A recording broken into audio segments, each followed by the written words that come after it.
ধর্ষণের মামলায় 90 দিনের মধ্যে বিচার করতে হবে।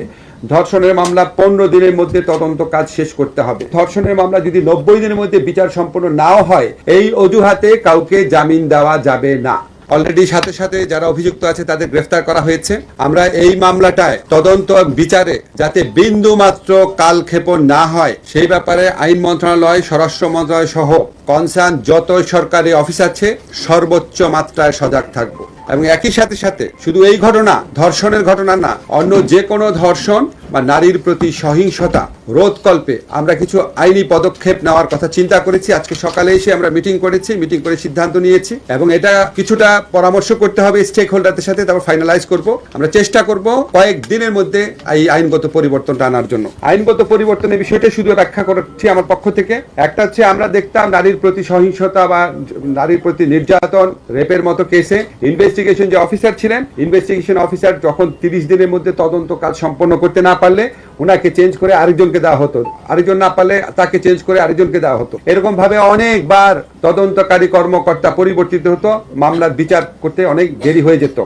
আমরা ইনশাআল্লাহ যেই সংশোধনী আনবো সেখানে আমরা বলবো তদন্তকারী অফিসার যাকে নির্দিষ্ট করা হয়েছে তাকেই তদন্ত কাজ সম্পন্ন করতে হবে নির্দিষ্ট সময়ের মধ্যে।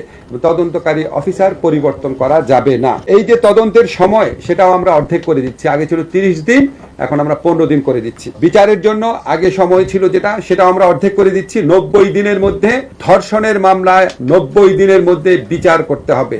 ধর্ষণের মামলা 15 দিনের মধ্যে তদন্ত কাজ শেষ করতে হবে। এবং ধর্ষণের মামলা যদি 90 দিনের মধ্যে বিচার সম্পন্ন নাও হয়, এই অজুহাতে কাউকে জামিন দেওয়া যাবে না। আগে ছিল 180 দিনের মধ্যে বিচার না হলে জামিন দেওয়া যেত এই গ্রাউন্ডে, এখন কোনো জামিন দেওয়া হবে না ধর্ষণের মামলার ক্ষেত্রে। এছাড়া আমরা ধর্ষণের মামলার ক্ষেত্রে বিচারের ক্ষেত্রে যদি কোনো রকম গাফলতি থাকে তার ব্যাপারে ডিপার্টমেন্টাল অ্যাকশন নেওয়ার পদক্ষেপ সুনির্দিষ্ট বিধান আমরা আইনে সংযোজন করব।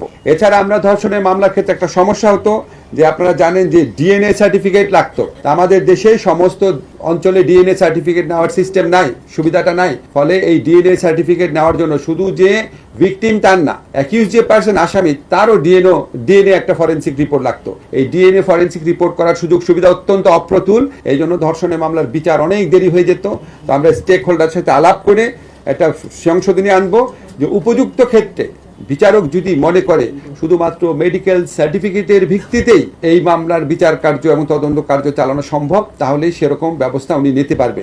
আপনারা মাগুরের ঘটনা যদি দেখেন, মাগুরার ঘটনার মতো ক্ষেত্রে এরকম আরো অনেক ঘটনা ঘটতে পারে যেখানে আসামিরা হাতে নাতে ধরা পড়ে। সেখানে আমরা ডিএনএ সার্টিফিকেট পাওয়ার জন্য সময়ক্ষেপণ রোধ করার কল্পে এই পরিবর্তনটা আনার চিন্তা করছি। আরেকটা হচ্ছে আমাদের সরকারের পক্ষ থেকে সমস্ত ডিস্ট্রিক্টে ডিএনএ ফরেনসিক ল্যাবরেটরি স্থাপন করার জন্য অচিরেই ব্যবস্থা নেওয়া হবে, পদক্ষেপ নেওয়া হবে।